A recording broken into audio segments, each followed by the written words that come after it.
Assalamualaikum warahmatullahi wabarakatuh. Teman-teman, bagaimana kabarnya hari ini? Bertemu kembali dengan saya Nur Yamin.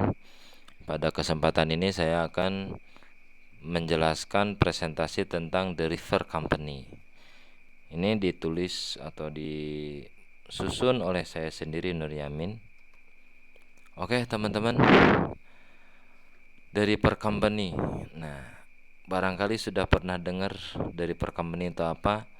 Dari per company itu adalah perusahaan atau usaha yang berjalan seperti air sungai yang mengalir begitu saja. Jadi saking dahsyatnya, saking majunya perusahaan tersebut, saking langgengnya perusahaan tersebut sehingga dinamakan The River Company. Semua pebisnis pada dasarnya memiliki cita-cita yang sama, yaitu ingin memiliki perusahaan atau usaha yang seperti air sungai mengalir begitu saja. Bahkan dalam keadaan duduk dan berbaring sekalipun, perusahaan atau usaha tetap berjalan sehingga income tidak pernah putus. Nah, makanya teman-teman harus punya cita-cita atau mimpi tentang The River Company. Cuman masalahnya The River Company konsep ini sebenarnya terbentuk oleh 5 elemen. Pertama, value atau nilai-nilai. Kedua, The River Company ini terbentuk oleh foundation. Yang ketiga adalah rules atau sistem. Yang keempat adalah service atau pelayanan. Dan yang kelima adalah sustainable atau berkelanjutan. Kembali lagi ke nilai atau value. Jadi 5 ini saling berhubungan ya. Bergerak dari mulai value, terus ke fondasi, rules, service, pelayanan, dan sustainable. Kita kupas satu-satu. Konsep dari per company yang pertama adalah elemen pertama, nilai. Jadi dalam suatu perusahaan itu kalau ingin menuju mengarah ke river company atau sungai atau perusahaan yang seperti sungai mengalir, itu harus menerapkan nilai-nilai moral, nilai spiritual, nilai individual, nilai sosial, nilai lingkungan, nilai psikologi. Nah, ada berapa nilai ya? Ada 6 nilai yang harus dijaga atau diterapkan. Nilai moral ini terdiri dari amanah, transparan, dan konsisten. Nilai spiritual ini terdiri dari ikhlas, sabar, dan tawakal. Nilai individual ini terdiri dari integritas, loyalitas, antusias. Ini nilai-nilai individual. Lalu nilai sosial harus dinamis, teman-teman. Artinya mengikuti ritme, irama, alur skenario yang dihadapi tanpa keluar kendali. Terus toleran dan juga empati. Yang berikutnya adalah nilai lingkungan. Ada normatif, ada adaptif, ada solusional. Dan yang kelima adalah nilai psikologi. Nilai psikologi ini ada psikologi secara konseptual, ada psikologi secara konstektual, dan secara visioner. Ini tidak usah saya bahas ya teman-teman karena terlalu lama ininya durasinya. Jadi nanti kalau ada teman-teman yang ingin diskusi silakan agar didiskusikan pada kolom komentar. Nah, elemen dari River Company konsep yang selanjutnya adalah foundation atau fondasi. Fondasi ini terbentuk dari 4 tiang kuat. Tiang pertama adalah tim partner.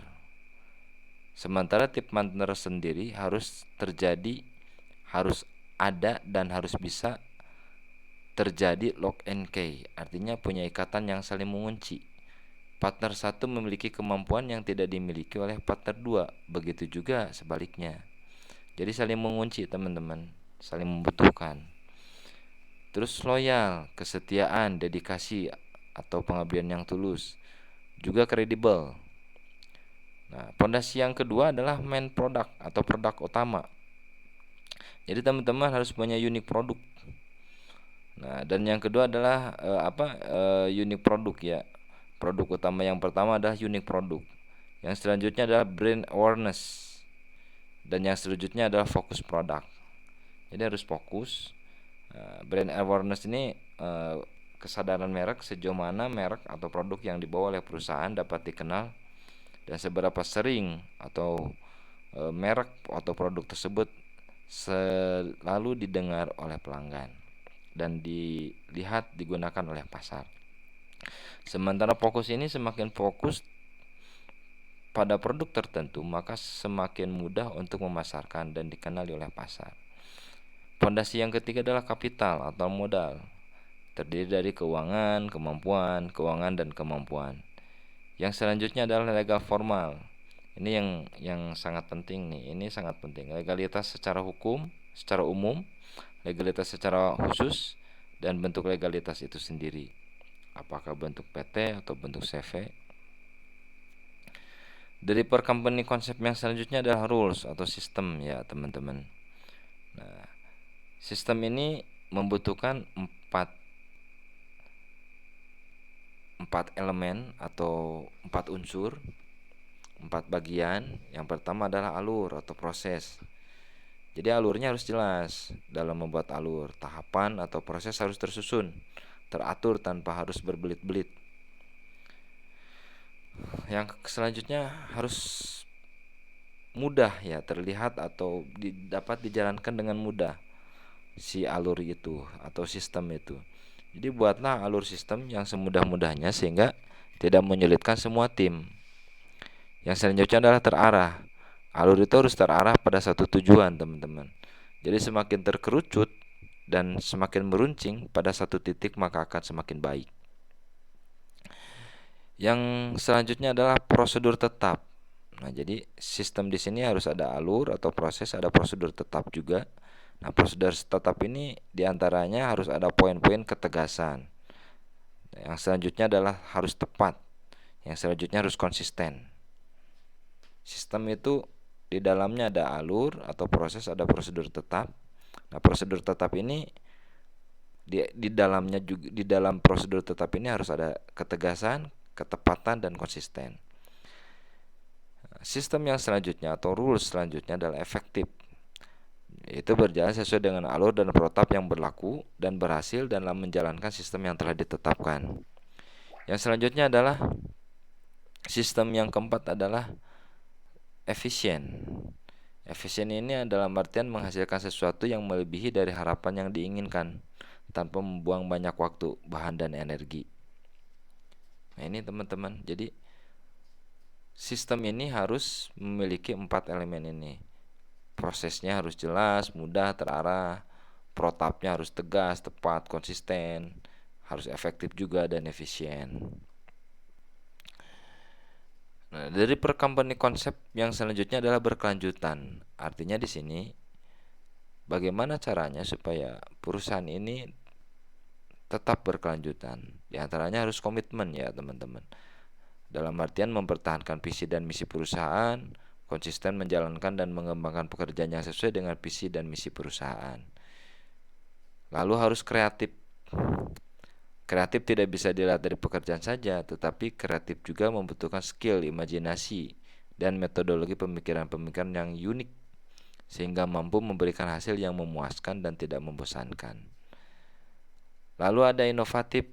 Inovatif ini yaitu memperlihatkan selalu kepada pelanggan hal-hal yang baru atau hal-hal yang lama seolah-olah menjadi baru dengan memberikan kreasi-kreasi dan inovasi yang visioner, membangun dan saling menguntungkan. Kemudian ada dinamis. Salah satu keberhasilan sebuah perusahaan adalah tidak kaku terhadap perkembangan psikologi global. Apalagi psikologi global di era sekarang sangat-sangat fantastis ya, teman-teman. Sangat-sangat surprise lah. Kita harus dinamis, jangan kaku. Jangan mentang-mentang dulu misalnya maju dengan cara seperti itu, tapi belum tentu bisa diterapkan dengan cara yang sekarang. Cara yang dulu itu belum tentu bisa maju kalau diterapkan di zaman sekarang. Perusahaan harus bersifat dinamis, mengikuti perkembangan zaman, mengakui perubahan global, dan menerapkan sistem atau strategi yang sesuai relevansinya dengan perkembangan yang sedang terjadi. Dari per company yang selanjutnya adalah pelayanan atau service. Ini di dalamnya ada 4 jenis juga. Ada pelayanan internal, diantaranya adalah tim partner, sikap saling menghargai, kooperatif, tidak merasa lebih unggul, memberikan support satu sama yang lainnya, saling menjaga hak sesama tim, sikap proaktif dan respek terhadap kritik dan saran merupakan bagian dari pelayanan tim internal. Lalu pelayanan internal selanjutnya adalah karyawan. Komitmen terhadap hak-hak karyawan ini harus diperhatikan teman-teman ya. Menepati janji, sikap ramah dan santun terhadap karyawan, memperhatikan kesejahteraan karyawan dan memanusiakan karyawan. Jangan sampai mentang-mentang itu karyawan kita, tapi kita suruh atau kita sikapi seenaknya. Jangan sampai seperti itu. Kita harus bersifat humanik ya. Nilai-nilai kemanusiaan itu yang harus kita jaga. Yang selanjutnya, pelayanan internal selanjutnya adalah sumber, menjaga amanah, komitmen dan tepat waktu dalam menyelesaikan kewajiban terhadap investor ataupun vendor, merupakan pelayanan penting yang akan memberikan pengaruh besar. Jadi sumber di sini maksudnya dalam hal investor ya, atau penyedia barang, vendor kita yang memberikan layanan transaksi kepada kita secara tempo misalnya. Pelayanan eksternal. Pelayanan eksternal ini ada pelanggan eksklusif, yaitu hanya terjadi untuk beberapa pelanggan saja dengan pelayanan yang eksklusif. Ada pelanggan khusus, yaitu pelayanan yang dikhususkan untuk klaster pelanggan-pelanggan tertentu. Masing-masing klaster beda cara pelayanan. Lalu ada pelanggan umum, yaitu standar pelayanan prima yang memenuhi kriteria dan syarat-syarat kualitas pelayanan terhadap pelanggan. Nah, ini. Pelayanan selanjutnya adalah pelayanan agama. Nah, kenapa ini penting? Karena hidup ini tanpa agama itu bakal terjadi kacau ya teman-teman. Termasuk dalam usaha. Makanya terapkanlah nilai-nilai keagamaan, amalkanlah hukum-hukum agama yang memang benar-benar itu diwajibkan oleh agama. Yaitu contohnya adalah zakat. Mengeluarkan zakat sesuai dengan aturan agama merupakan kewajiban yang harus dipatuhi. Lalu selanjutnya ketaatan atau kepatuhan, menjaga dan memelihara ketaatan dalam beribadah, menjalankan kaidah-kaidah berdagang sesuai dengan ajaran agama. Jangan sampai mentang-mentang kita sedang door to door, sedang keliling mencari pelanggan, mencari orderan, tapi kita meninggalkan sholat. Nah, jangan sampai seperti itu, karena ini sangat penting. Terus dalam berdagang pun tetap menjaga nilai-nilai ajaran agama.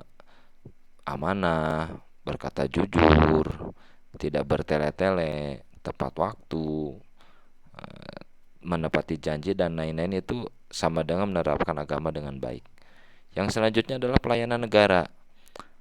Sama, pelayanan negara pun ini menjadi kewajiban kita. Pajak, taat terhadap pajak negara merupakan bagian dari pengabdian dan pengakuan sebagai warga negara yang baik, teman-teman. Lalu kebijakan, mengikuti peraturan dan kebijakan yang sesuai dengan undang-undang negara. Ini harus ditepati, harus diikuti sama kita. Oke, sampai di sini presentasi dari saya. Semoga bermanfaat. Terima kasih. Wassalamualaikum warahmatullahi wabarakatuh.